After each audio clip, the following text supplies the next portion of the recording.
Écoutez bien ce chiffre. Au cours de sa vie, une femme sur 8 va développer un cancer du sein. Grâce au progrès de la médecine, le taux de guérison de ce cancer peut atteindre les 90%, à condition que la maladie soit détectée à temps. Et pour le diagnostiquer au plus vite, il y a bien sûr la mammographie à réaliser tous les 2 ans à partir de 50 ans, mais aussi l'autopalpation. Cette technique permet de s'attaquer aux 30% des cancers du sein qui touchent les femmes les plus jeunes.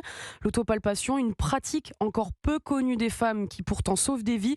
C'est le reportage de Caroline Baudry pour Europe 1. Je pense en avoir détecté deux. Deux boules cancéreuses dans la poitrine de ce mannequin en plastique, affirme Rose, 26 ans. J'ai une proche qui a justement eu le cancer du sein, qui l'a eu à mon âge. Alors elle reproduira l'auto-examen chez elle, d'abord en observant la forme de ses seins, l'aspect de la peau et du mamelon pour repérer une soudaine anomalie, puis en se tâtant à la recherche d'une grosseur.